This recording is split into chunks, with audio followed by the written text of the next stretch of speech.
সনাতন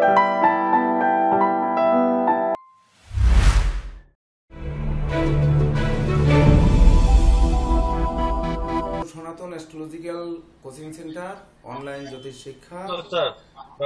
হ্যাঁ, নমস্কার। তো অনলাইন জ্যোতিষ শিক্ষা দ্বিতীয় ব্যাচ, ক্লাস নাম্বার 5। তো আজকের বিষয় হচ্ছে, আপনারা দেখতেই পাচ্ছেন যে হস্তরেখা বিচারের কৌশল। তো হাত বিচার করতে আমরা যে দেখব, ধরুন হাতের রেখা কিন্তু আপনাদের শিখিয়ে দেওয়া খুব কষ্ট, আপনাদের শিখে নিতে হবে। তো সেই কৌশলগুলো শিখতে হবে, তারপরে হচ্ছে হাত বিচার করতে হবে। আমাদের কিন্তু মনে রাখতে হবে যে বিশ্বে যত কোটি মানুষ তত কোটি হাতের রেখা।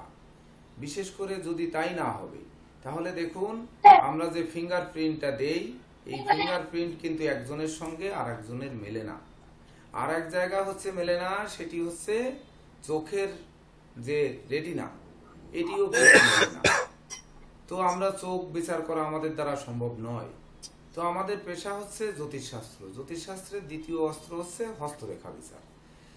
সেই দ্বিতীয় অস্ত্র হস্তরেখায় আমাদের সেই রেখাগুলোকে খুঁজে বের করতে হবে। তো একজনের সঙ্গে আর একজনের রেখা জীবনেও মিলবে না। আরেকটি জায়গায় মিলবে না, সেটি হচ্ছে জিহ্বা, অর্থাৎ জিহ্বার স্বাদ। এই যে স্বাদের সঙ্গে কারো মিলবে না। তো এই তিনটি জায়গায় একেবারে ব্যতিক্রম। আর হয়তো একজনের সঙ্গে আরেকজনের চেহারা মিলে যেতে পারে, একজনের সঙ্গে একজনের কণ্ঠস্বর মিলে যেতে পারে। কারণ আমরা সিনেমায় দেখেছি অনেক, বা যাত্রাতে দেখেছি অনেকের অভিনয় কিন্তু করেন। আবার অনেক শিল্পীর গান অনেকে করছেন, সেগুলো করছেন। কিন্তু তাই বলে ওই শিল্পীর হাতের রেখা বা ওই যে ব্যক্তি গাইছেন ওনার হাতের রেখা কিন্তু এক নয়, এটি কিন্তু বুঝতে হবে। তো হাত দেখা শুরু করার ক্ষেত্রে আমাদের কি কি কৌশল অবলম্বন করতে হবে? প্রথমত দেখতে হবে আমাদের হাতের রেখার অন্তত আশেপাশে যে বইগুলো পাওয়া যায়, কোনো ভালো মন্দ জানার প্রয়োজন নেই। হাতের রেখার কোনো বই পেলে অন্তত 2-3টি বই প্রথম থেকে শেষ পর্যন্ত আপনারা পড়ে নেবেন।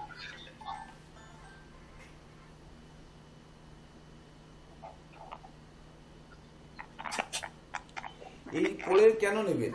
পড়ে নিয়ে হয়তো বুঝতে খুব একটা সহজ হবে না, কারণ কৌশলগুলো ধরিয়ে দেওয়ার দায়িত্ব আমাদের। তথাপিও পড়ে নেওয়ার প্রয়োজনীয়তা কেন? যে হাতের আমরা কোন কোন দিকে নজর দিব।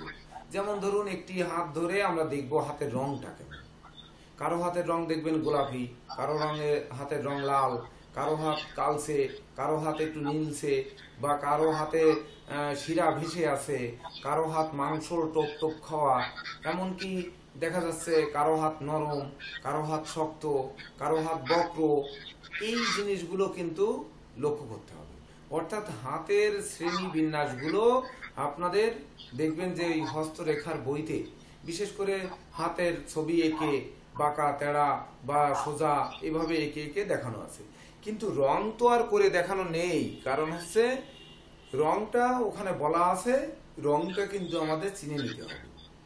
তো যখন আমরা একে অপরে বিভিন্ন জনের হাত দেখব, তখন ওখান থেকে কিন্তু ওই হাতের রংগুলো মিলিয়ে নিতে হবে। একটু সাউন্ড আসছে কোথা থেকে?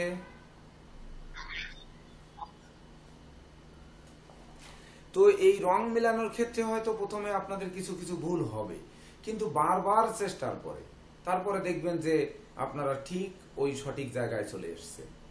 তো এই সঠিক জায়গায় আসার জন্য চেষ্টা করতে হবে, এবং বিভিন্ন হাতের রেখার বই তো পড়তেই হবে, এ ব্যাপারে কোনো দ্বিমত নেই। আমরা ক্লাসে যে কৌশলগুলো শেখাবো সেইগুলোর প্রতি তখন নজর দিতে হবে।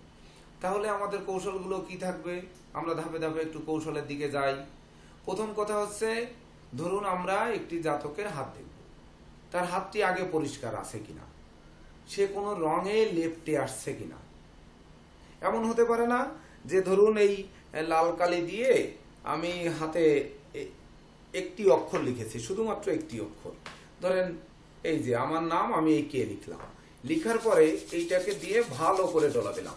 এই যদিও মার্কারি কলমের দাগ ওঠেনি, কিন্তু অনেক সময় দেখবেন এই লালচে আভাটা একটু চলে যাবে, বুঝতেই পারবেন না যে হাতটা একটু লাল হয়ে গেছে। বা প্রয়োজন নেই, আপনি লাল কালি দিয়ে দাগ দেওয়ার প্রয়োজন নেই।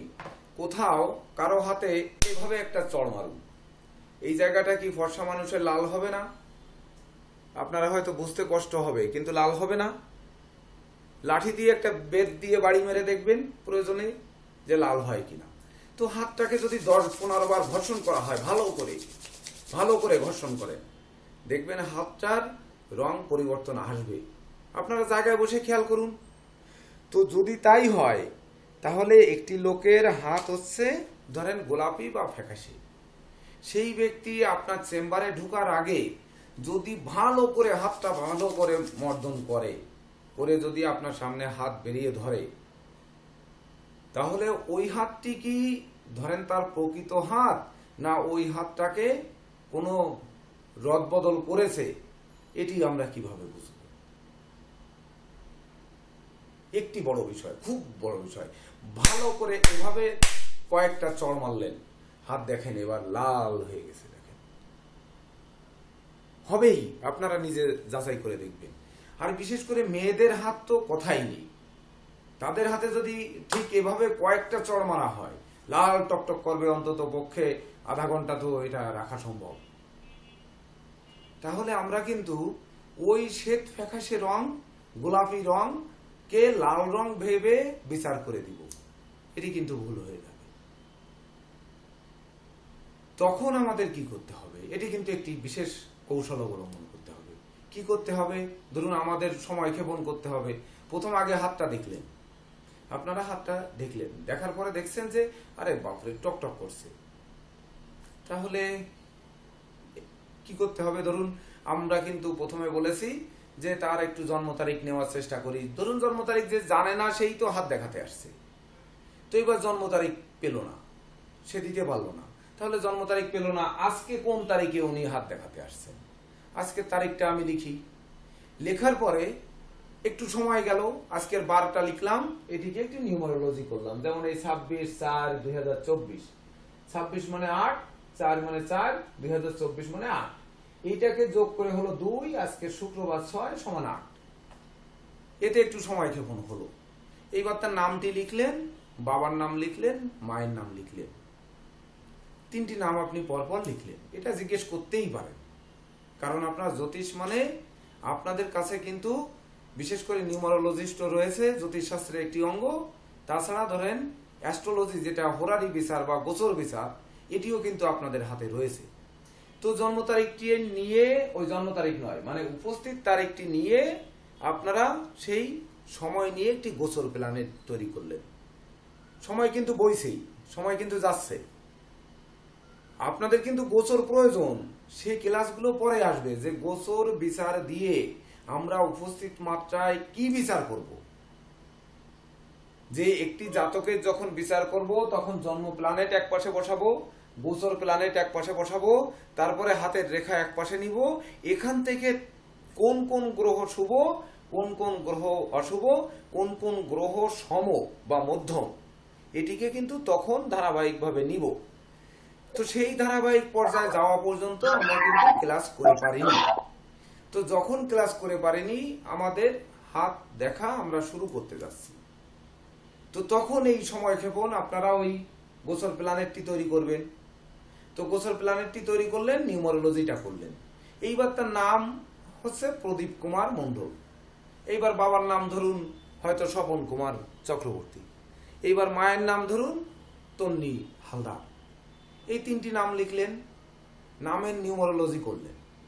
নিউমারোলজি করলেন, আপনারা এ থেকে জেড পর্যন্ত বর্ণমালার মান মনে হয় আপনাদের দেওয়া হয়েছে, সেটি করলেন।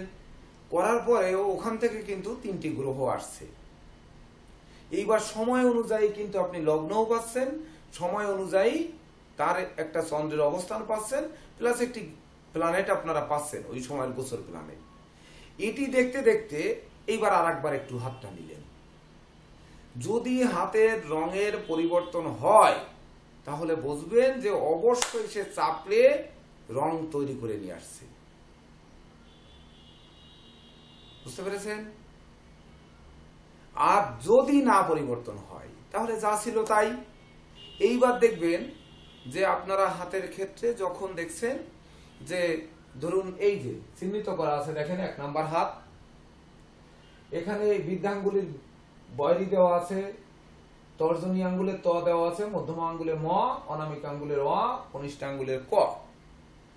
আর কি আছে দেখুন, শুক্রের ক্ষেত্র এটা বৃদ্ধাঙ্গুলি গোড়ায় এস দেওয়া আছে। এই যে বৃদ্ধাঙ্গুলির গোড়া এবং বৃহস্পতির পর্বের মাঝখানে আর দেওয়া আছে, মানে রাহুর ক্ষেত্র। এই তর্জনী আঙ্গুলের গোড়ায় আছে বি দেওয়া, বৃহস্পতির ক্ষেত্র। মানে মধ্যমা আঙ্গুলের গোড়ার পর্ব এটা দেওয়া আছে আপনার গোড়ার পর্বের নিচে, শনির ক্ষেত্র এস। অনামিকা আঙ্গুলের গোড়ায় দেওয়া আছে আর, অর্থাৎ রবির ক্ষেত্র। কনিষ্ঠ আঙ্গুলের গোড়ায় বুধের ক্ষেত্র বি দেওয়া। মঙ্গলের ক্ষেত্র ঠিক এই মাঝখানের অংশকে দুই ভাগে ভাগ করে, মানে 3 ভাগে ভাগ করবেন। মাঝখানের অংশটি মঙ্গলের ক্ষেত্র, এই মঙ্গলে নিচের অংশ চন্দ্র, মাঝখানের অংশটা হচ্ছে কেতু। এই যে চিহ্নিত করা আছে। তো এইখানে আপনাদের দেখে নিতে হবে যে ধরুন আমরা হাতের রংটি কেমন পেলাম, হয়তো কালচে পেয়েছি, বা সাদা পেয়েছি, বা গোলাপি পেয়েছি, বা লাল পেয়েছি, বা নীলচে পেয়েছি, বা শিরাযুক্ত পেয়েছি। এটি যে পেলাম, এটি আমরা কিভাবে বুঝবো?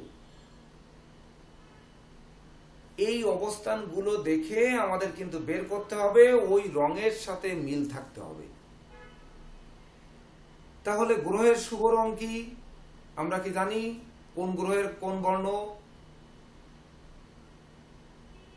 জানি? হ্যাঁ, সবাই জানি।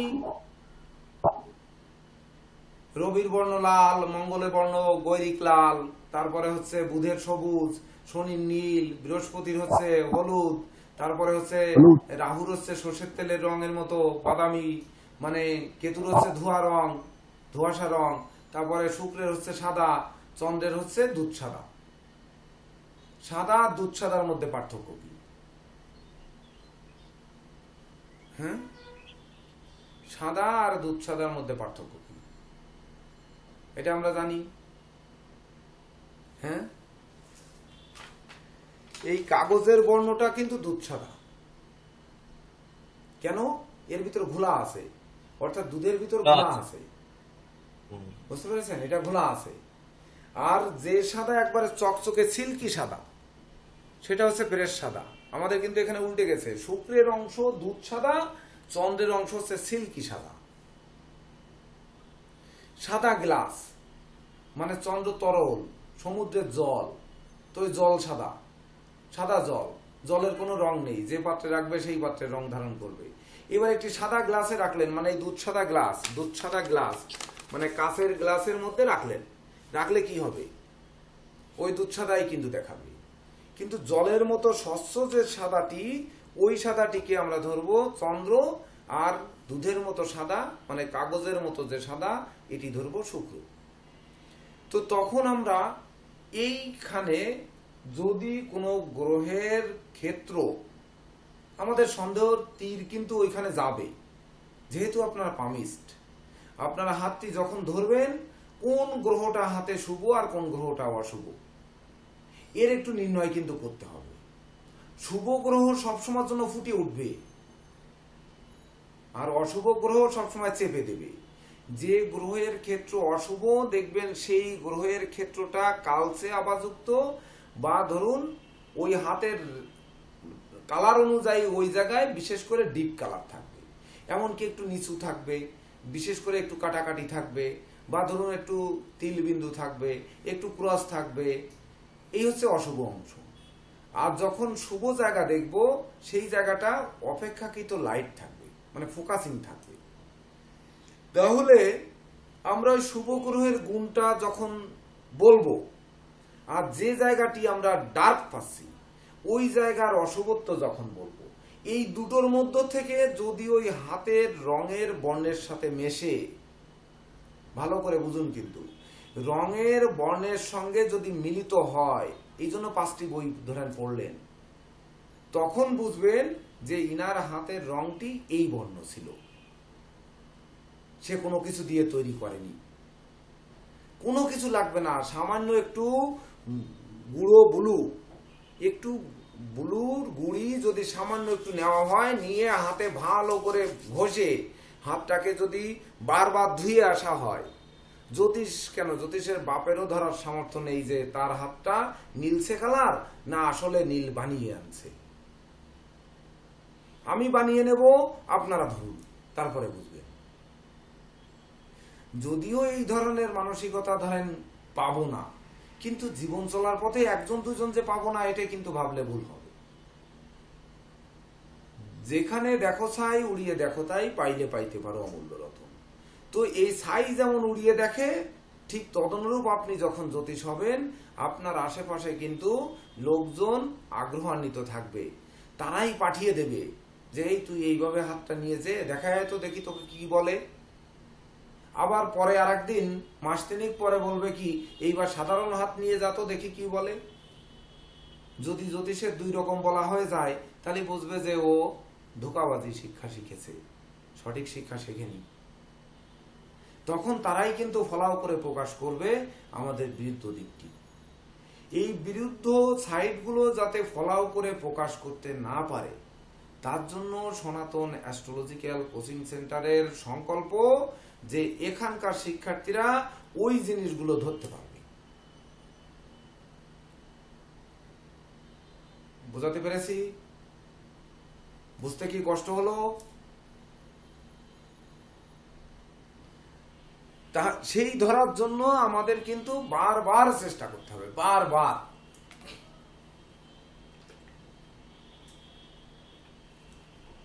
এমন হতে পারে যে ধরুন আপনাদের পরীক্ষা করার জন্য বা আমাদের পরীক্ষা করার জন্য একজন মদখোর লোককে পাঠিয়ে দিল। সে আসলে হাত দেখাতে আসেনি, কিন্তু তাকে পাঠিয়ে দিল যে জ্যোতিষবাবুকে যে এর অফার দাও, দেখি সে খায় কিনা।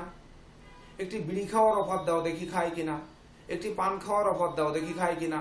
মানে কোনো দিকে বা এক্সট্রা টাকা দাও, সে নেয় কিনা। কারণ আপনার ফি আছে হয়তো 100, 200, 500 টাকা, আপনাকে 1000 টাকা দিল। যে খুশি হয়ে আমি 1000 টাকা দিলাম, এই যে খুশি হয়ে 1000 টাকা দিল, নাকি উনি এই 1000 টাকা দিয়ে ডকুমেন্টস নিয়ে গেল যে আপনি লোভী মানুষ, ঠিক আছে 1000 টাকা দিছেন, আপনি রেখে দিছেন।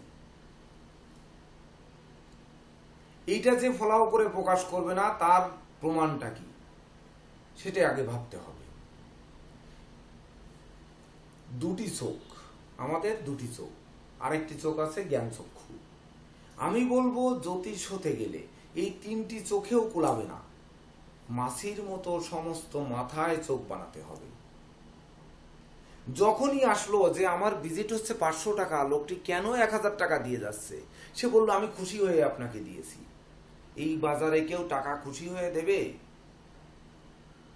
দেবে এই বাজারে? তাও 500 টাকা দেবে।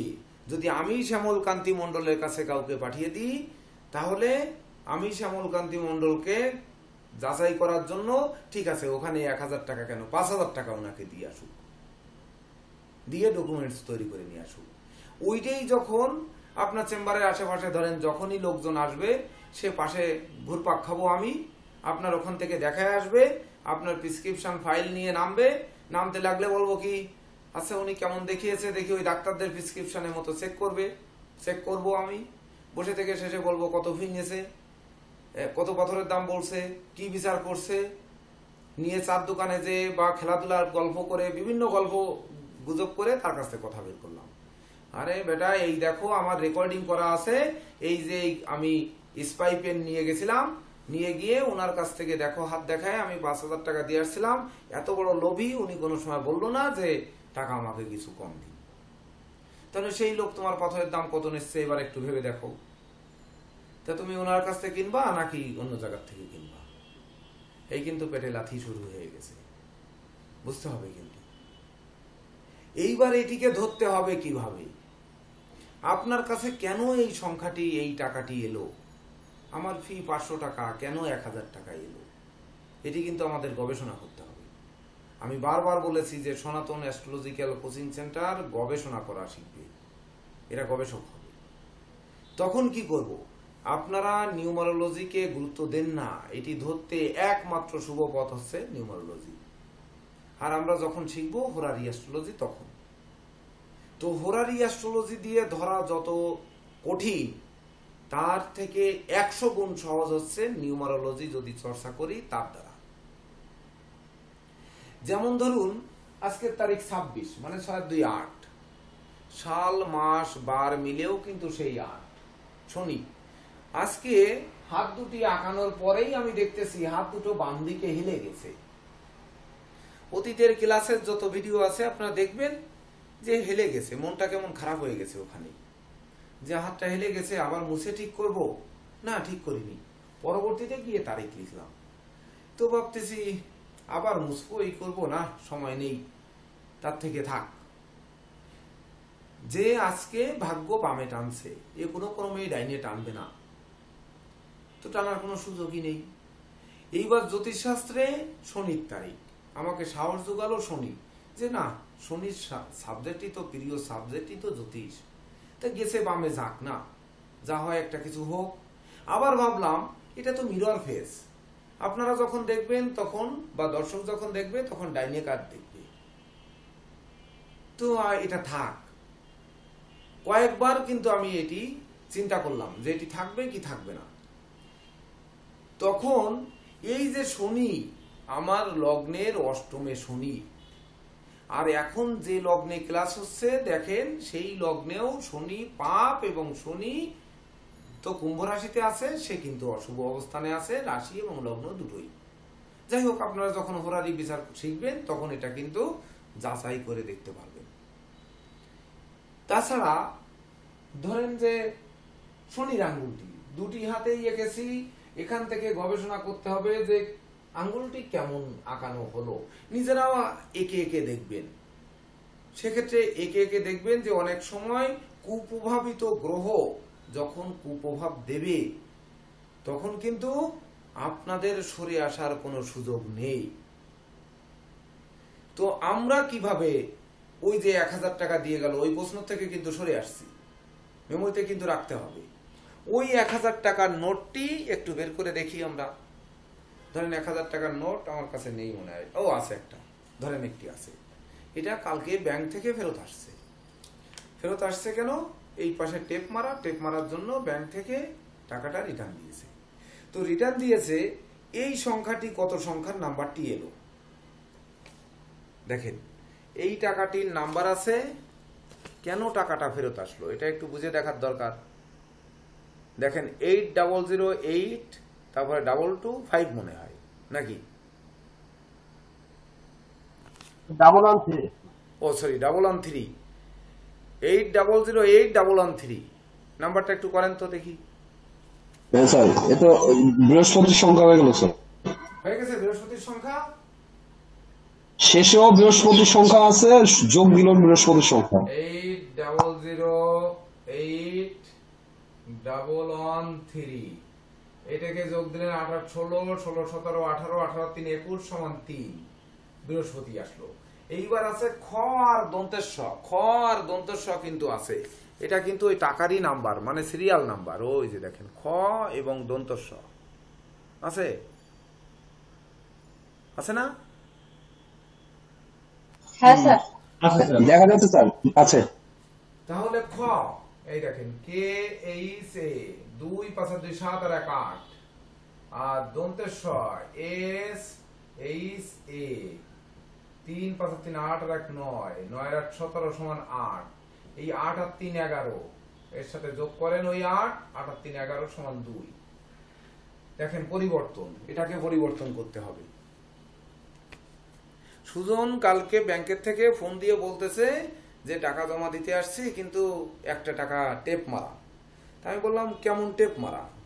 টাকাটা আমি দুবার গুনিয়ে দিলাম। তা বলছে হ্যাঁ আগামাথা টেপ মারা। তাই আমি বললাম তা চালিয়ে দিতে পারবে না? না। তোমার কাছে 1000 টাকা আছে? আছে। যদি থাকে তাহলে ওখান থেকে 1000 টাকা দিয়ে এসো, দিয়ে চলে এসো। এই সকালবেলায়, কালকে তো আর দেখা হয়নি, ও জমা দিয়ে বাসায় চলে গেছে। বিকালে আমি চেম্বার করি না, বিকালে ওরা অন্য কাজে গেছিল, আমি সকাল সকালে কালকে বাসায় চলে গেছি। তো সকালে এখন কিন্তু এই রেকর্ডিং চালু করতে এসে এই টাকাটা দিল, আমি নাম্বার টাম্বার দেখিনি। এই যে 2, মানে এই যে 2 এলো, এই 2 হচ্ছে বলছে তুমি এটিকে পরিবর্তন করো, মানে এখন বাংলাদেশ ব্যাংকে দাও, বাংলাদেশ ব্যাংক কুচিয়ে কুচিয়ে ফেলে দিক, অন্য জায়গায় আর চলবে না। তার মানে এই যে পরিবর্তন, চন্দ্র পরিবর্তনশীল গ্রহ, মমত্ব সৃষ্টিকারী গ্রহ, স্নেহ মায়া মমত্ব এগুলো চন্দ্রের কারক। তো 1000 টাকা যখন দিয়ে আপনি বাংলাদেশ ব্যাংকে দিয়ে 900 টাকা পাবেন, বাংলাদেশ ব্যাংকের সামনে যারা ছেঁড়া কাটা টাকা নেয়, মায়া লাগবে না? আবার আপনি যে বাংলাদেশ ব্যাংকে কাগজ লাগিয়ে টেপ উঠিয়ে লাইন দিয়ে দাঁড়াবেন, সেই সময়ও আপনাদের নেই, তাতেও আপনার এক্সট্রা খাটতে হচ্ছে। ফলাফল মাথায় যে মনোকষ্টটা দিচ্ছে না? তো তদনুরূপ ওই যে ব্যক্তি যে ফিসের টাকাটি দিল, বেশি দিয়ে শত্রুতা করলো না বেশি দিয়ে আমার সাথে হৃদ্রতা করলো, এটি কিভাবে ধরবো?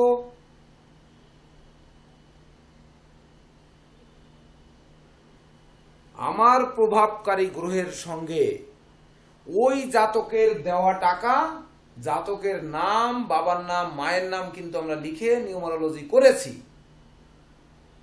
এই আমার প্রভাবকারী গ্রহের সঙ্গে তার প্রভাবকারী গ্রহের যদি বিরোধ সৃষ্টি হয়, মানে শত্রু, কোন গ্রহ কোন কার শত্রু কার মিত্র এগুলো আমরা জানি, সব তো দিয়ে দেওয়া হয়েছে সূত্র, জানি। কি ব্যাপার? আরে হাতটা তো জাগাবেন, মিউট আনমিউট না করেন, জানেন কি জানেন না, কে জানেন না সেগুলো হাত জাগাবেন না। হ্যাঁ, এই তো সুন্দর। জানি না বললেও অন্তত হাতটা তো জাগাবো যে আমরা জানি। তাহলে এই প্রভাবকারী গ্রহ যদি বিশেষ করে আমাদের বিরুদ্ধ সংখ্যা হয়, বিরুদ্ধ গ্রহ হয়, যেমন রবির শত্রুকে কে জানি তো আমরা, বলেন কে? শনি আর শুক্র। তো ধরে নেন আপনারা রবি জাতক, ওই জাতক এলো বা জাতিকা এলো শনি বা শুক্রের, টাকাটি এলো শুক্রের বা শনির, তাহলে কি হবে? উনি ষড়যন্ত্র করতে আসছে কিনা ধরতে পারবো না? হাতে কালার করে আসছে কিনা ধরতে পারবো না? হ্যাঁ, এতদিন ধরে কি আমাদের কখনো মস্তিষ্কে কাজ করেছে যে আমাদের এইভাবে ধরার চেষ্টা করতে হবে? কারো কি কাজ করেছে এই পর্যন্ত? না স্যার। এইগুলো হচ্ছে জ্যোতিষ বিচারের মূল কৌশল। এইবার ধরেন আপনারা 5-10টি বই কিনবেন, হাতে রেখার বললাম তো, ফুটপাতে যেখানে খুশি সেখানে যা পাবেন তাই কিনবেন, আর আমারটা না পেলে আমি আমারটা পাঠিয়ে দিব ঠিকানা দিলে। কে যেন একজন ঠিকানা দিয়েছিলেন, তার বই মনে হয় গেছে কিনা জানতে হবে, আমি আজকে দেখছি হোয়াটসঅ্যাপে। যাই হোক, তো এইভাবে যখন আমরা পড়বো তখন এখানে কিন্তু কখনো এইভাবে ধরে দেওয়ার কোনো সূত্র কিন্তু ওই বইতে দেওয়া থাকবে না। এই সূত্র কিন্তু আমাদের তৈরি করতে হবে। আমার সংকল্প বা আমার সাধনা বা আমার ইচ্ছা যে সনাতন অ্যাস্ট্রোলজিক্যাল কোচিং সেন্টারের শিক্ষার্থীরা একেবারে পরিপূর্ণ রূপে তার যে কোথায় সমস্যা, কি জন্য উনি আসছেন, উনি আমার সঙ্গে হৃদ্রতা করতে আসছেন না শত্রুতা করতে আসছেন, উনি আমার সঙ্গে এই হৃদ্রতা করে পরবর্তীতে ক্ষতি সাধন করবেন কিনা, বা পরবর্তী জীবনে বন্ধুত্বের বন্ধন হয়ে সে উপকার করবে কিনা, এগুলোও কিন্তু আমরা ওই দিন থেকে এক একটা জাতক আসবে, এক একটা জাতকের কোষ্ঠী তৈরি হবে। যার জন্য কিন্তু আমি বারবার বলেছি যে আমরা নতুন অবস্থায় যখনই যার বিচার করব সব সময়ের জন্য একটা বড় টালি খাতা রাখতে হবে। বাম পাশের পেজে তার নাম, বাবার নাম, মায়ের নাম, জন্ম তারিখ, জন্ম সময়, কত তারিখে এলো, প্রয়োজনে আপনারা একটা সিরিয়াল নাম্বার দিয়ে রাখলেন, সেইটা সূত্রই দিয়ে রাখলেন যে অমুক নাম, সূচিপত্র করে রাখলেন প্রথম দিকে।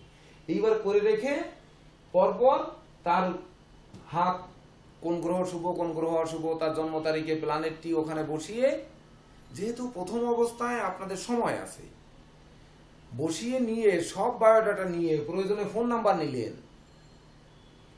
লোকটি দেখালো, দেখানোর পরে চলে গেল, আপনারা তার পরবর্তীতেও 10 দিন তাকে নিয়ে গবেষণা করুন। 10 দিনের মধ্যে একদিন ফোন দিয়ে জানান যে আপনাকে যা যা জানিয়েছিলাম আর 2টি কথা জানাতে বাকি ছিল, এই 2টি জিনিসও কিন্তু আপনার ঘটবে। তখন সেই লোক কি হবে? খুশিতে আত্মহারা হবে। কারণ আমাদের এখন সময় আছে, আমরা শিক্ষার্থী, আমাদের কাছে একজন লোক আসবে মানে ধরে নিতে হবে দিনে হয়তো একজন আসছে, তো দিনে আমরা অফিস টাইম মিনিমাম 8 ঘন্টা করব, তাহলে একটি লোক এলো, আমরা তাকে সময় দিয়েছি আধা ঘন্টা। এইবার বাকি 7.5 ঘন্টা কিন্তু আমার রয়েছে। ওই 7.5 ঘন্টা ধরে আমি বাসায় বসে বসে তার গবেষণা করব, করে নিয়ে আরেকটি নোট রেখে দেব, আবার ডান পাশের পেজ ফাঁকা থাকবে। ওই যে সূচিপত্র আমরা করে রাখতেছি যে অমুক নাম, প্রথমে এত পৃষ্ঠা, তখন উনি যদি আবার 6 মাস 1 বছর পরে আসে, তখন ওই সূচিপত্র দেখে ওই পৃষ্ঠাটাকে আবার খুঁজে বের করলাম। বা ওনাকে যে প্রেসক্রিপশনটা দিয়ে দিছি ওখানে তারিখ দেওয়া আছে, আপনার খাতায়ও তারিখ দেওয়া আছে, ওই তারিখ অনুযায়ী ওটি খুঁজে বের করলেন। ওখানে কিন্তু অত গবেষণা কিন্তু তার প্রেসক্রিপশনে আপনি দেননি, কারণ আধা ঘন্টা সময় দিয়েছেন, কতটুকু দিবেন, কিন্তু গবেষণা কিন্তু করে রেখেছেন আপনি এখানে। সেই গবেষণাকে টেনে তুলে যখন পরের দিন তাকে বলবেন, তখন কিন্তু তার স্যাটিসফাইড বেশি করতে পারবেন সেই জাতককে। এটাও কিন্তু হাত বিচারে বা জ্যোতিষ বিচারে বসার আগের একটি বিশেষ কৌশল। তো তারপরে আমি হ্যাঁ বলেন। শুনতে পাচ্ছেন স্যার? হ্যাঁ পারছি। আচ্ছা, ও আমি যেটা বলতে চাইছিলাম, আর একটু মেধা খাটালেও আপনার ওটা নিয়ে এরকম লোক পাওয়া যায়। আমি গত সপ্তাহের আগের সপ্তাহে আপনার এরকম একটা লোক পাইছি, ঢাকার লোক। সে আনম্যারিড লোক, বিয়ে করে নাই, আমি কিন্তু তাকে দেখি নাই। এটা একটু সবাই মানে জানার জন্য খুব বেশি প্রয়োজন। সে আমাকে বলছে আপনি কি ঢাকা বসেন? তা আমি বলছি বসি, বোল্ডলি বলে ফেলছি বসি। কোথায় বসেন? এখানে বসি। আপনি কোথাকার লোক? আমি ঢাকার লোক। তো এখানে কোথায় থাকেন? হাজারীগঞ্জে থাকি। তখন তো ঠিক আছে, আপনি কি আমাকে দেখাবেন? যে হ্যাঁ দেখাবেন। তো আপনার কথা বললো, আপনি কি উনার শিষ্য? যে হ্যাঁ আমি উনার শিষ্য। আমি চিন্তা করলাম যে, তা বলছে যে আপনার ঠিকানা, আজ যেখান থেকে পাইছেন ওখান থেকে আপনি ইয়ে করেন, চলে আসেন। তো উনি বলছে যে আমি ঘোড়াবাড়ি বা আপনার বন বিভাগের অফিসের মোড় আমি চিনি না, আমি ঢাকার লোক, কিন্তু হাজারীগঞ্জে থাকি। হাজারীগঞ্জ আর মানে বন বিভাগ অফিস তো আপনার মানে সামান্য ডিস্টেন্স, হয়তো 200-300 হাত এরকম হবে। তো পরিশেষে আমি উনাকে বললাম যে আমি তো আজকে আপনার ওটা নিয়ে আপনাকে সময় দিতে পারবো না, আপনি কালকে আসেন। আমি একটা নির্দিষ্ট টাইম দিছি, এর মধ্যে আমি ব্যক্তিগতভাবে একটু প্রিপেয়ার হয়ে নিছি। তো উনি ওই দিন করলো কি, বলছে যে আমি একটা অন্য জায়গায় গেছি, অন্য জায়গায় মানে সেটা একটা 2-3 কিলোমিটার দূরে গেছি। আমি চিন্তা করলাম যে এই লোক আপনার ওটা নিয়ে এখানে আসবে বলে বললো, 5টায় আপনার টাইম দিছি, 5:30 বাজছে, 6টা বাজছে, এখন আপনার সে 2-3 কিলোমিটার দূরে চলে গেল, ওখানে চিনলো কি করে? আমি একটু মেধা খাটালাম, মেধা খাটাইয়ে আমি উনাকে বললাম যে ঠিক আছে, আপনি যখন আসেন তখন আমাকে ফোন দিয়েন। আমি চেম্বারটা বন্ধ করে সোজা চলে গেছি আপনার হাজারীগঞ্জের মুখে সলিলদার ওখানে একটা মিটিং ছিল। তো পরে উনি বলছে যে আমি ট্যাক্সি নিয়ে আসতেছি। তা বলছি ঠিক আছে আসেন বলছি। আর তখন বলছে যে আমি বলছি যে আপনি হাজারীগঞ্জের মুখে আসেন, আমাকে পাবেন। তা অর্থাৎ আমি ডাউট করছিলাম যে আগে যে উনি আমাকে টেস্ট করার জন্য আসতেছে। যখন সলিলদার এখানে বসালাম, আমি বলছি যে আমার একটা গুরুত্বপূর্ণ মিটিং আছে, আপনি এখানে আসেন। সলিল বাবুর নামটাম বলি নাই, গোলদি বলছি এবং ঠিকানাটা বলছি।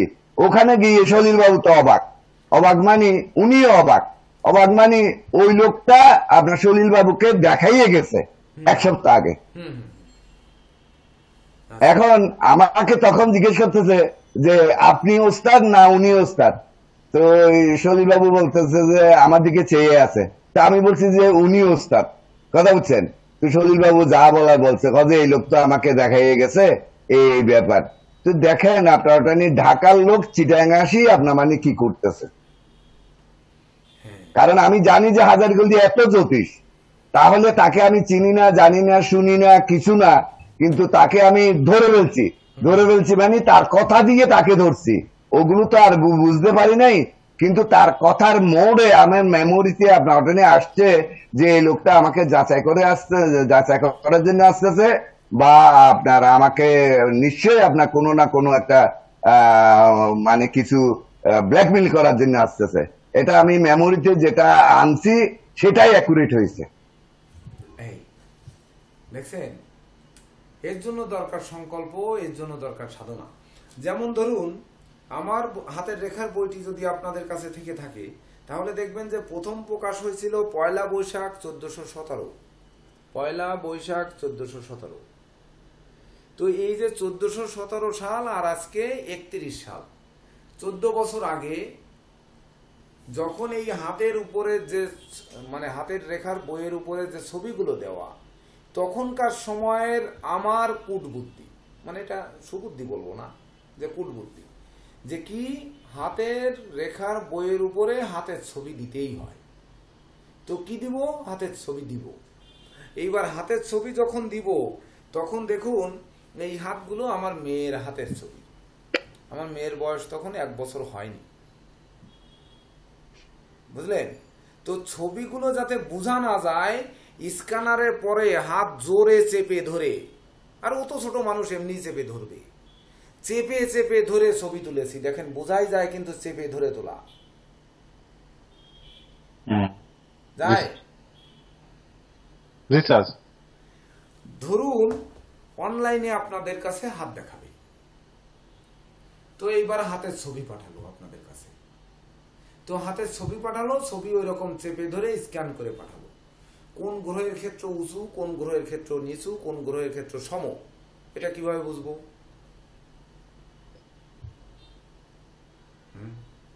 বলেন। এটি কিন্তু একটি বিশেষ বিশেষ বিশেষ বিষয়, যে কিভাবে আমরা ধরবো যে এই কোন ক্ষেত্রটি উঁচু, কোন ক্ষেত্রটি নিচু। তাছাড়া ধরুন যখন ক্যামেরা আবিষ্কার হয়নি, হাতে হাতে মোবাইল ক্যামেরা যখন আসেনি, তখন মানুষ কি করতো? হাতের ছাপ নিয়ে আসতো, দেশ বিদেশে থাকতো, হাতের ছাপ নিয়ে আসতো। হাতের ছাপ কিভাবে আনতো?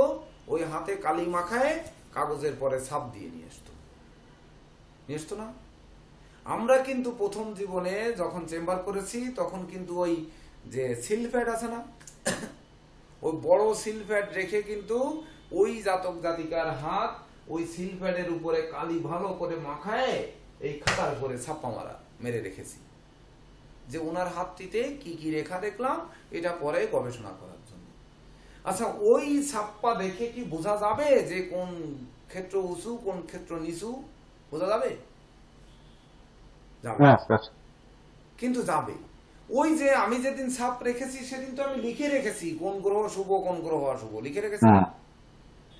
আমি যদি লিখে না রেখে শুধু ছাপটা রাখতাম, তখন কিন্তু বোঝা যেত না। এইবার আমরা তো বইতে পড়বো, বৃহস্পতির ক্ষেত্র উঁচু থাকলে এই হয়, নিচু থাকলে এই হয়, সম থাকলে এই হয়। সমটা কিন্তু বইতে কম থাকবে, থাকবে হচ্ছে উঁচু থাকলে কি হয়, নিচু থাকলে কি হয়। এইবার শনির ক্ষেত্রে উঁচু থাকলে এই হয়, নিচু থাকলে এই হয়। তাহলে উঁচু নিচু আমরা আমাদের যখন যাচাই করবে মোবাইলে ছবি পাঠিয়ে, তখন আমরা কি করব? ধনঞ্জয় রয়, আপনার ক্যামেরা অন করুন। এই আমার জীবনে অনলাইন জ্যোতিষ শিক্ষার্থীদের মধ্যে একটি ব্যক্তির মা আমাকে ফোন দিয়েছেন, তিনি হচ্ছেন ধনঞ্জয় রয়, বুঝলেন? কথা বলেছেন, সে হচ্ছে ধনঞ্জয় রয়। তো আমি গর্বিত। তো আপনার যেমন গ্রুপে যুক্ত আছেন, হোয়াটসঅ্যাপ গ্রুপে যুক্ত করে নিয়েছি, ওখানে দেখবেন কবে কি ক্লাস হয়। ধরুন আপনি আজকে 7:30 না 7টার দিকে ফোন দিয়েছেন, মেসেজ দিয়েছেন যে ক্লাস হবে কিনা, আমি লিখেছি, আপনি দেখেননি যে 8টায় যোগদান করুন, আপনি বলছেন আমি ঢুকতে পারছি না। ক্লাস তো 8:10 আগে ওপেন হবে। ক্লাসের টাইম সম্পর্কেও যদি না জানা থাকে, আপনার মায়ের এত স্বপ্ন, বুক ভরা স্বপ্ন যে আপনাকে জ্যোতিষ বানাবে, আপনারও এত বড় স্বপ্ন যে সুদীর্ঘ আপনি ঠাকুরগা থেকে দৌড়ে এসে খুলনা এসে ভর্তি হয়েছেন। আপনি ভর্তি হতে তো ফর্ম পাঠিয়ে দেবো, আপনি ওখানে বসে ফিল আপ করে দেবেন, ওখানে বসে ভর্তি হবেন, ওখানে বসে পরীক্ষা দেবেন, সবই ওখানে বসে। কিন্তু একমাত্র ব্যক্তি আপনি ওখান থেকে এসে তারপরে ভর্তি হয়েছেন। তাহলে সেই ব্যক্তির ক্লাসে অমনোযোগিতা থাকলে তাহলে জ্যোতিষ কিভাবে শিখবেন বলেন? ভিডিও অফ করে ওখানে বসে আছেন, পিছনে মশারি টানানো রয়েছে, মশারি টশারি খুলে রাখবেন, প্রয়োজনে একটা সাদা কাপড় সোজা করে টানিয়ে রাখবেন পিছনে, বা যে দেয়ালে বসবেন যে পিছন সাইড যেন পরিষ্কার থাকে, কারণ এই ভিডিওগুলো সোশ্যাল মিডিয়ায় ছাড়া হয়, এটি মাথায় রাখবেন। লাইট জেলে চকচকে অবস্থায় সামনে খাতাপত্র নিয়ে তারপরে বসবে। বুঝলেন? ক্লাস করে জ্যোতিষ আপনারা হবেন, প্রত্যেকেই হবেন, কিন্তু যেন আমরা যে আমাদের স্বপ্ন যে পার্থক্য তৈরি করা সেটি যেন তৈরি করি। আজকে যেগুলো বলা হচ্ছে আপনাদের জীবনে এগুলো কিন্তু আর বলা হবে না, এটা একবার। ক্লাসের কিছুই হয়নি, কিন্তু যা হয়েছে এইগুলো কিন্তু কোনো গ্রন্থে কেউ কোনোদিন জীবনে শিখাবে না, গ্রন্থে তো পাবেনই না, আর কেউ শিখাবে না। বুঝছেন স্যার? আমি একটু দুঃখিত যে আমার বাসন্তী পূজাটা নিয়ে খুব চিন্তিত ছিলাম, তার কারণে রেগুলারই হতে পারে। হয়ে গেছে বাসন্তী পূজায় তো আমরা ক্লাস ছুটিই দিয়ে দিয়েছিলাম। এখন আমি পূজা টুজা শেষ হয়ে এখন ফ্রি হয়ে গেছি, তো এখন আর তাহলে সমস্যা নেই। মহামায়া তো আপনাকে আচ্ছা, আশীর্বাদ করে রেগুলারই দিয়েছেন, তখন এখন তো আপনি সবকিছু মন ভরে শিখবেন। আপনি নিজে পূজা করেছেন, তাহলে আপনার দুশ্চিন্তা কেন বলেন? ঠিক আছে, ভালো থাকেন। তো তাছাড়া আমরা যখন একটি হাত দেখব, আমরা কিন্তু আপনাদের চিহ্নিত করে দিয়েছি যে তর্জনী, মধ্যমা, অনামিকা, কনিষ্ঠ আঙ্গুলের 12টি রাশি চিহ্নিত করে দিয়েছি। তো ধরুন হাত দেখে আমরা একটি রাশি নির্ণয় করতে পারছি না, কিন্তু রাশিটির কাছাকাছি যেতে পারছি। তার যে বৈশিষ্ট্য বলতেছি, বৈশিষ্ট্য অনুযায়ী ওই জাতকের কোন রাশি কি হতে পারে এটার একটা ধারণা আমরা কিন্তু নিয়ে নিচ্ছি।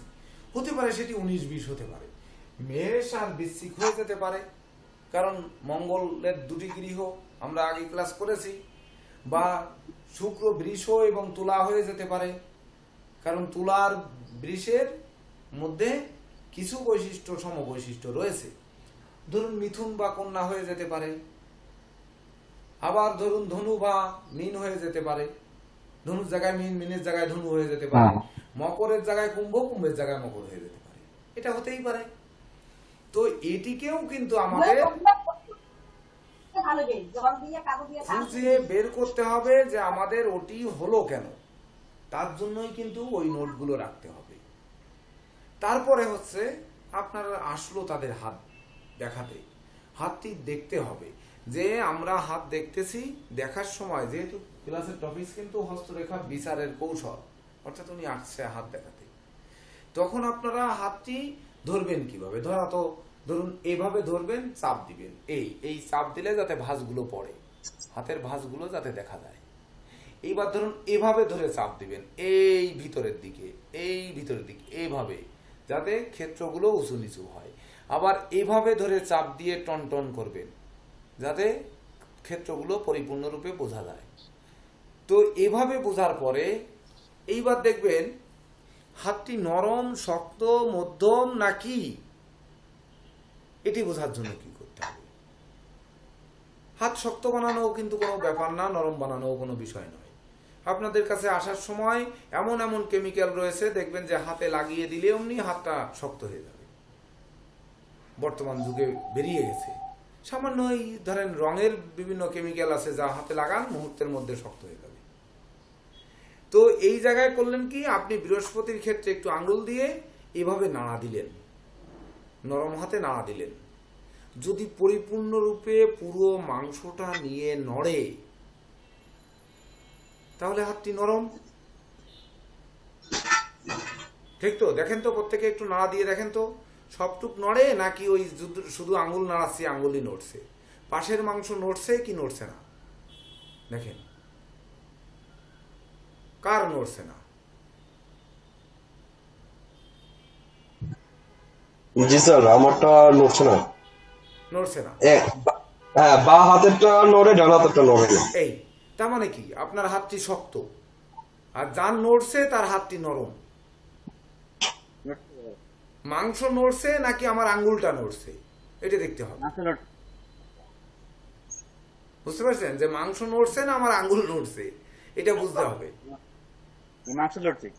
হ্যাঁ, মাংস নড়লে নরম, আর যার মাংস নড়ছে না তার কিন্তু শক্ত। এইবার হাতটিকে কড়া শক্ত করে একটু দেখেন, আপনার যার হাত নড়ছে তার হাতকে আরো শক্ত করে দেখেন, নড়বে না, শুধু আঙ্গুল নড়বে। দেখছেন? এই তো, তাহলে শক্ত হাত আসলে তার হাতটিকে শক্ত করতে দেওয়া যাবে না, বলতে হবে নর্মাল ভাবে হাতটি রাখুন। যদি সে নর্মাল না রাখে, ডাক্তাররা যখন বীজ মন্ত্র তো ডাক্তাররা যখন ধরুন স্যালাইন দেবে বা ব্লাড নেবে আপনার বিশেষ সময়, মানে ধরেন কোনো রিপোর্ট করবে, ব্লাড নিতে হবে বা শিরায় ইনজেকশন দিতে হবে, শিরায় স্যালাইন দিতে হবে, তখন শিরাটি খুঁজবে না? খুঁজবে। তখন ওই স্যালাইনের নল দিয়ে বেঁধে টুক্কা দিয়ে দিয়ে দিয়ে দিয়ে শিরা বের করবে। ধরুন এইবার ভালো যারা স্বাস্থ্যে নাদুস নুদুস তাদের শিরা বের করা কিন্তু খুব কঠিন। আবার যাদের একটু কৃষ পাতলা দেহ তাদের শিরাটা বাধাও লাগে না, এমনিই বোঝা যায়। আর একটু বয়স হয়ে গেলে তো বোঝাই যায়, যেমন ওই যে আমার শিরা কোথায় কোথায় তো বোঝাই যাচ্ছে, এর আর অবকাশ কি, এ বাধালটা লাগবে না। কিন্তু তন্নি হালদারের যদি হাত দেখা হয় এইরকম পিছন সাইড, দেখবেন যে শিরা খুঁজে নিতে বান্ধন দাও, তারপর হচ্ছে এই মুভ করো, এখানে বাড়ি মারো, টুক্কা মারো, তারপরে শিরা খুঁজে বের করো। কারণ তার বয়স অল্প, মেয়ে মানুষ, তাছাড়া ধরুন নরম হাত, শিরা খুঁজে পাওয়া যাচ্ছে না। তাহলে ঠিক তদনুরূপ উনি যদি হাতটি শক্তও করে, তো আমরা ওই টাকি মাছ ধরার মতো বা কুচে মাছ ধরার মতো ওনার হাতের এই গোড়াটা ধরবো, এটা একটু ধরবো, ধরে বলবো হ্যাঁ হাতটি সোজা করেন। তারপরে আমরা এক হাত দিয়ে এই হাতটি ধরবো গলা ধরার মতো, ধরে তারপরে আমরা আঙ্গুল দিয়ে নাড়া দিয়ে দেখব মাংসটি নড়ে কি নড়ে না। এর থেকে আমরা বুঝবো যে তার হাতটি শক্ত না নরম না মধ্যম, ওখান থেকে কিন্তু বুঝে আসবো। কারণ শক্ত হাতের ভাগ্য একরকম আমরা ধরেছি, নরম হাতের ভাগ্য একরকম কিন্তু লেখা আছে, মধ্যম হাতের ভাগ্য একরকম লেখা কিন্তু আছে।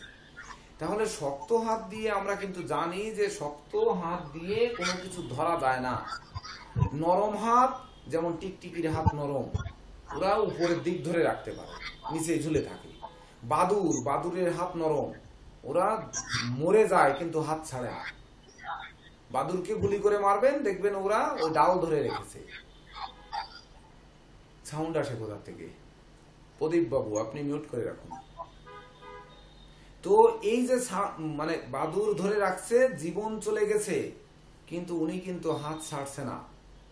এই যে ছাড়ছে না মানে কি, তার হাত নরম, টিকটিকি উপর থেকে বেশি আসছে। আপনি মিউট করে রাখুন, তার মানে মীমাংসু বাবু মিউট করে রাখুন একটু। হ্যাঁ, তো এই যে নরমের কারণে তারা উপরের দিকে থাকছে কিন্তু যাচ্ছে না। এই ভাগ্যগুলোকে যদি আমরা আলাদা করতে পারি, উপরন্ত ভাগ্যফল প্রত্যাশীর কোন রকম ষড়যন্ত্র বা কোন রকম মানসিকতায় কোনো কিছু আছে কিনা, এটাকে যদি আমরা ধরতে পারি, তখন কিন্তু হব আমরা প্রকৃত জ্যোতিষ, প্রকৃত পামিস্ট। আমরা যে লিখবো ওরে বাবা বিশিষ্ট হস্তরেখাবিদ, আমি তো বিশিষ্ট হস্তরেখাবিদ তো আছি, ঠিক আছে, সবাই হাতের রেখায় লেখাপড়া শিখে পাশ করেছি মানে তো হ্যাঁ পামিস্ট হয়েছি। কিন্তু সেই যে বিশিষ্ট বা জ্ঞানী বা বুদ্ধিমান বা জানেওলা জ্যোতিষ, সবাই জ্যোতিষ, সবাই ডাক্তার। ডাক্তারের নামের আগে মানে ডাক্তার অমুক এমবিবিএস, এমবিবিএস এর পরে কি দেওয়া থাকে যে কে সরকারি মেডিকেল থেকে পাশ করেছে, কে বেসরকারি থেকে পাশ করেছে দেওয়া থাকে? কখনো কিন্তু থাকে না। তাহলে কোন ডাক্তারের রোগী দিনে 100 জন হচ্ছে, কোন ডাক্তারের 20 জন হচ্ছে, কেন? একই মেডিকেল থেকে পাশ করে বের হয়েছে কেন? এই যে ভালো ডাক্তার রোগী হচ্ছে না, ভালো ইঞ্জিনিয়ার সে কোনো কাজ প্ল্যান পাচ্ছে না, ভালো দোকানদার সে খরিদ্দার পাচ্ছে না, ভালো মিস্ত্রি সে কাজ পাচ্ছে না, কেন? একই জায়গা থেকে মিস্ত্রি কাজ শিখেছে, একই জায়গা থেকে ইঞ্জিনিয়ারিং শিখছে, একই জায়গা থেকে একই বোর্ড থেকে সবকিছুই ডাক্তার হয়েছে, হচ্ছে না কেন? কোন গ্রহের কারণে হচ্ছে না, কেন হচ্ছে না, এগুলো কিন্তু আমাদের আবিষ্কার করে বের করতে হবে এই পামিস্ট্রি বিচার। বুঝাতে পারছি তো? এই পর্যন্ত বুঝতে কষ্ট হয়েছে? দেবাশিস দাদা আপনি মিউট করুন।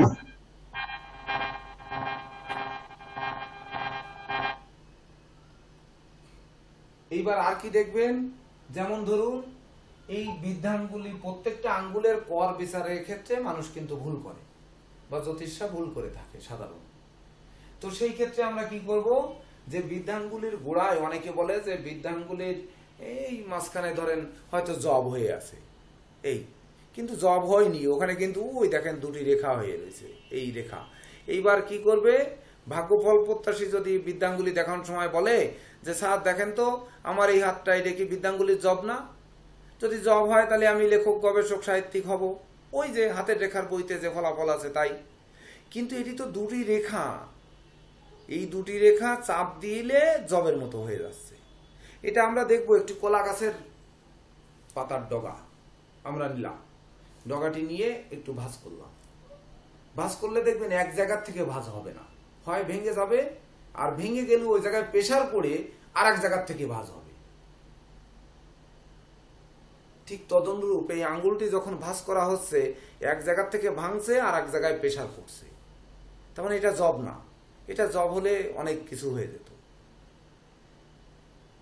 তো এই আড়াআড়ি জবকে যেমন দুটি দুটি রেখা দিয়ে আমি এই এঁকেছি, এটি কিন্তু জব নয়। তখন বুঝতে হবে যে আঙ্গুলটিকে নিচে নামাও, উপরে উঠাও, নিচে নামাও, উপরে উঠাও। তাকে দিতে দিয়েন না, আপনারা নামান, আপনারা উঠান। তখন না বুঝতে পারবেন যে প্রকৃত পক্ষে ওটি জব না কি রেখা। বৃদ্ধাঙ্গুলি ধরে এভাবে চাপ মারুন, গোড়ায় জব নাকি রেখা বুঝে ফেলবেন। ঠিক প্রত্যেকটা আঙ্গুল চাপ দিন, সোজা করুন, চাপ দিন, সোজা করুন। প্রত্যেকটা করের ভাঁজে ভাঁজে চাপ দিন, দিয়ে তারপর দেখুন জব হলে কিন্তু এই যে জবটি রয়েছে, কালো কালি দিয়ে দেখাই, জব হলে কিন্তু জবটি কেমন থাকবে দেখুন। এই হচ্ছে মাঝখানের রেখা, জবটি থাকলে এই রকম হয়ে যাবে, দুই মাথা মিলে যাবে। হলো না, ধরেন করের ভাঁজ, এই করের ভাঁজটা দেখাবে যাবে না, এই রকম হয়ে যাবে, এভাবে পড়বে কিন্তু জবটা। আর যখন ভাঁজ করে জব দেখানো হবে, তখন এই যে ভাঁজ তো সবসময়ের জন্য দুই কর্নার একই থাকবে, কারণ যেখান থেকে ভেঙেছে সেখান থেকে তো ভাঙা একই থাকবে। এইবার দুই পাশের প্রেসারে এসে মিলিত হচ্ছে, এটা কিন্তু বোঝাই যাবে। তাহলে এই দুনিয়ার বুকে যত কোটি মানুষ আছে সবার আঙ্গুলে কিন্তু জব আছে, যদি ভাঁজ করে ওই জব দেখানো হয়, সবগুলো জব। কিন্তু সবাই তো নন্দিত প্রতিষ্ঠিত মানুষ হচ্ছে না, সেই জব অনুযায়ী সেই বৃদ্ধাঙ্গুলির জবে তো লেখক, সবাই তো লেখক না, তাহলে পাঠক কি? যদি সবাই লেখক হয়, এগুলো কিন্তু খুঁজে বের করতে হবে। তার জন্য যদি আমরা প্রথমে বই সম্পর্কে একটু সম্যক ধারণা থাকে, হাতের রেখার বই সম্পর্কে, আর আমরা যে কৌশলগুলো দেখাবো, এই দুটির সম্মিলন ঘটিয়ে বা সংমিশ্রণ ঘটিয়ে আমাদের করবে প্রকৃত জ্যোতিষ বা বিদগ্ধ জ্যোতিষ হিসেবে গড়ে তুলবে। তখনই কিন্তু আমরা হাত ধরেই আমরা বুঝে ফেলতে পারবো যে হাতের কোন গ্রহ শুভ, কোন গ্রহ অশুভ, কোন গ্রহ কোন দিকে গেছে, কেমন হচ্ছে, তার রাশিটি কি। অর্থাৎ পামিস্ট্রি কিন্তু নিঃসন্দেহে কঠিন সাবজেক্ট, জ্যোতিষের সব থেকে কঠিন সাবজেক্ট আমি বলবো পামিস্ট্রি। কারণ বিশ্বে যত কোটি লোক তত কোটি ভাগ্য। এইবার তত কোটি ভাগ্য, ধরেন একদিনে সারা বিশ্বে যদি 1000 লোক জন্ম নেয়, 1000 লোকের ছক কিন্তু একই হচ্ছে। যেমন বাংলাদেশে একটাই টাইম, ঢাকা আর খুলনা, বা ঢাকা কুড়িগ্রাম বা পঞ্চগড়, আর ওদিকে হচ্ছে টেকনাফ। ধরেন এর মধ্যে সময়ের পার্থক্য মাত্র 5 মিনিট। তো আমরা যখন হরস্কোপ তৈরি করব, তখন কিন্তু ওই লগ্নও একই থাকবে, রাশিও একই থাকবে, গ্রহগণও একই থাকবে। এবার বাংলাদেশের লোক জন্মগ্রহণ করলো একদিনে 200, তাহলে 200 জনের প্ল্যানেট তো এক না, এক তো। কিন্তু হাতের রেখা কিন্তু ওই 200 জনের কোনো দিন এক হবে না, এটি কিন্তু বুঝতে হবে। তার জন্য পামিস্ট্রি কিন্তু কঠিন নয়, মহা কঠিন। এটিকে ঠিক তদনুরূপ রপ্ত করতে করতে এটিকে তরল বা সহজে রূপান্তর করতে হবে। তো এখন সহজ এবং তরলে রূপান্তর করবেন আমাদের পরবর্তী স্যার সুবীর মহন্ত বাবু। উনি উপস্থিত হয়ে আপনাদের আরো ভেঙে চুরে সুন্দর করে তরল করবেন, এবং 11টা পর্যন্ত উনি ক্লাস নেবেন। স্যার নমস্কার স্যার। এই টপিকসের উপর বিশেষ করে এই যে মানে গরমে যেমন পিচ গলে যাচ্ছে, ঠিক তদনুরূপ এই হাতের রেখাকে গালিয়ে নির্যাসটুকু আপনাদের বের করে এই টপিকস অনুযায়ী ক্লাস নেবেন, অর্থাৎ আপনারা মনোযোগ সহকারে এই টপিকসের বাইরে কোনো প্রশ্ন করবেন না। কারণ আজকে হচ্ছে কৌশল, শুধু কৌশলগুলো রপ্ত করুন যে কোথায় কোথায় কি কি আমাদের জানতে হবে। এর ভিতরে মনে মনে 20টা 10টা 5টা যার যা প্রশ্ন আসে সেই অনুযায়ী প্রশ্ন লিখুন। আর স্যারের আলোচনার পরে 5-7 মিনিট সময়, 10 মিনিট আলাদা সময় নিন। নেওয়ার পরে এই কৌশলগুলোকে একেবারে গরমে পিস গালানোর মতো গালিয়ে নিন। আর তারপরে বই আজকেই গিয়ে হাতের রেখার আশেপাশে যেখানে যে বই পাওয়া যায় 2-4টি বই কিনুন, কিনে পড়তে থাকুন। তারপরে ক্লাস নিয়ে আমরা উপস্থিত হব যে হাতের রেখা কোন দিকে গেলে কি হয়, কোন ক্ষেত্র কি হয়। তারপরে ধরুন আয়ু রেখা, শিরোরেখা, ভাগ্য রেখা, হৃদয় রেখা, বিবাহ রেখা বা প্রত্যেক রেখা নিয়ে, ব্যবসা রেখা, প্রভাব রেখা, মণিবন্ধ রেখা, এগুলো নিয়ে ধারাবাহিকভাবে আপনাদের ক্লাসে বুঝিয়ে দেওয়া হবে। তো আপনারা মনোযোগ নমস্কার স্যার, ক্লাস করুন। আমি একটু হ্যাঁ, বলুন। কথা বলতে স্যার, ওই যে পঞ্জিকা, তো আপনার পঞ্জিকা খুঁজছি তা পাচ্ছি না। হ্যাঁ, মাগুরাতে ঠিকানা দিয়ে দিন, খুঁজছি। হোয়াটসঅ্যাপে ঠিকানা দিয়ে দিন, জি স্যার, কুরিয়ার সার্ভিসের আপনি ঠিকানা, আর ওই ঠিকানায় ঠিক আছে। পাঠিয়ে দেব। ঠিক আছে? ঠিক আছে স্যার, নমস্কার। ঠিক ঠিক আছে। আছে। আমি তো ঠিকানা পাঠিয়েছি, পাঠিয়ে দিয়েছে স্যার আমারটা। আপনারটা পাঠিয়েছি কিনা তা তো জানি না, দেখি একটু হাই দিয়ে নেন। কুরিয়ারের ঠিকানা দেননি আপনি, মনে হয় লালমনিরহাট নাকি? হ্যাঁ, আপনি স্যার, লালমনিরহাট ঠিকানা স্যার। দিয়েছেন পোস্ট অফিসের, গ্রাম পোস্ট, থানা জেলা। ওতে কি করে পাঠাবো আমি? লিখবেন হচ্ছে আপনার নাম দেবাশিস চন্দ্র রয়, সুন্দরবন কুরিয়ার, অমুক অফিস, অমুক শাখা, স্যার লালমেঘ শাখা লিখে দিয়েছিলাম স্যার। স্যার লালমেঘ শাখা লিখে দিয়েছিলাম। সেটাকে আমি জানি আপনি লিখেছেন আপনার গ্রাম পোস্ট, থানা জেলা। ওইটা লিখলে কি হবে? সব কিছু details অনেক কিছু লিখে দিয়েছিলাম। তাই এত কিছু লেখার তো প্রয়োজন নেই। আচ্ছা, ঠিক আছে, এই লালমেঘ তাহলে শাখা আপনারটাই নাম্বার আজকে দেখেছি, আমি এই স্ক্রিনশট দিয়ে রেখেছি, তো আজকে লিখে আমি পাঠিয়ে দিচ্ছি। ঠিক আছে, নমস্কার তো ভালো স্যার। ঠিক। থাকুন, সবাই সুস্থ সুন্দর থাকুন। সন্ধ্যায় আবার দেখা হবে। ঠিক। শুভ নমস্কার। ঠিক আছে, নমস্কার স্যার। হ্যাঁ, নমস্কার। নমস্কার, প্রণাম নেবেন সকলকে। আমার শুভ নমস্কার, শুভ সকাল। সব প্রণাম নেবেন। নমস্কার স্যার।